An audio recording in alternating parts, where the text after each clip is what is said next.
Hello बच्चों, let's read this question. The question says, which of the following statement is not true about aerobic glycolysis? तो यहाँ पे हमें 4 options दिए गए हैं एंड यहाँ पे पूछ रहे हैं कि कौन सा ऑप्शन एरोबिक ग्लाइकोलाइसिस के ऊपर जो स्टेटमेंट बेस्ड है वो सही नहीं है. हमें इनकरेक्ट स्टेटमेंट को सिलेक्ट करना है.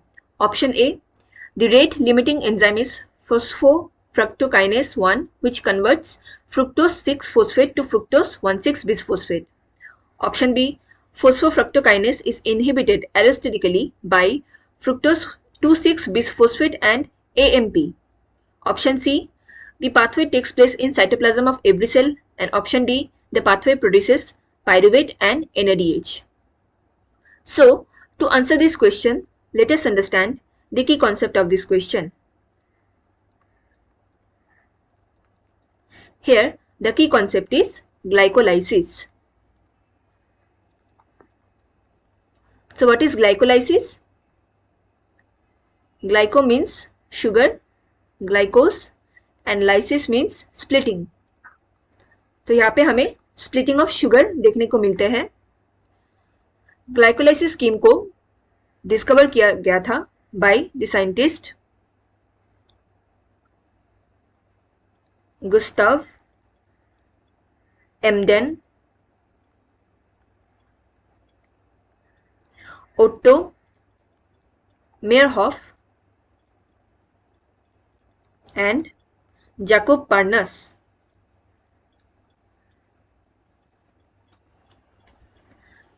इसीलिए इस पाथवे को ईएमपी पाथवे भी कहा जाता है. EMP stands for the name of scientist. E for Emden, M for Meyerhoff, and P for Parnas. Now, glycolysis का प्रोसेस ये सेल के साइटोप्लाज्म में होता है and it is found in every cell. That is in both prokaryotic cell and eukaryotic cell.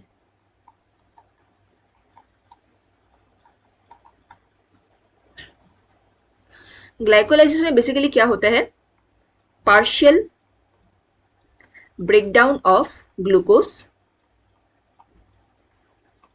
जिससे कि हमें as a end product 2 molecules of pyruvate या पाइरुविक एसिड हमें मिलते हैं, जो कि आगे चल के फर्दर दूसरे प्रोसेस में हेल्प करते हैं या दूसरे रिएक्शन में ये इन्वॉल्व होते हैं. ग्लाइकोलाइसिस ये 10 स्टेप प्रोसेस होता है एंड ईच स्टेप में each different enzymes role play करते हैं.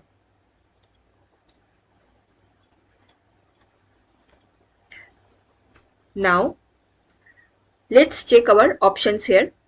ऑप्शन ए में कह रहे हैं कि the rate limiting enzyme is phosphofructokinase which converts fructose 6-phosphate to fructose 1,6-bisphosphate. ये स्टेटमेंट सही स्टेटमेंट है बिकॉज जो फोस्फोफ्रुक्टोकाइनेस होता है ये जब कन्वर्ट करते हैं फ्रुक्टोज 6-फोस्फेट को इनटू फ्रुक्टोज 1,6-बिसफोस्फेट, तो ये स्टेप एक बहुत क्रूशियल स्टेप होता है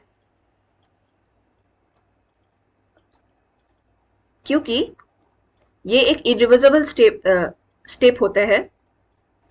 मतलब इस कन्वर्शन के बाद फर्दर जो ग्लाइकोलाइसिस है वो आगे ही बढ़ना पड़ता है. मतलब वो बीच में और हॉल्ट नहीं होगा. ये एक चेक पॉइंट की तरह काम करता है. इसके साथ साथ जो फोस्फोफ्रुक्टोकाइनेस है वो टाइटली इस प्रोसेस को रेगुलेट करते हैं एंड इसमें हमें फीडबैक इनहिबिशन भी देखने को मिलते हैं इस एंजाइम में फोस्फोफ्रुक्टोकाइनेस. मतलब अगर सेल में एनफ एटीपी जनरेट हो जाए, दैट इज आफ्टर ग्लाइकोसिस, हमें पाइरुवेट मिलता है और इसके साथ साथ एटीपी का भी फॉर्मेशन मिलता है.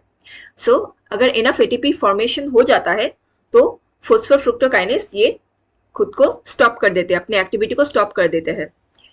सो ये स्टेप बहुत ही क्रूशियल स्टेप होता है एंड ये रेट लिमिटिंग स्टेप इसलिए इसको कहा जाता है. सो ये स्टेटमेंट सही स्टेटमेंट है. Option B, phosphofructokinase is inhibited allostically by fructose 2,6 bisphosphate and AMP. ये स्टेटमेंट इनकरेक्ट स्टेटमेंट है बिकॉज फोस्फोफ्रुक्टोकाइनेस, इन शॉर्ट इनको PFK कहा जाता है, फोस्फोफ्रुक्टोकाइनेस, ये टाइटली रेगुलेटेड होते हैं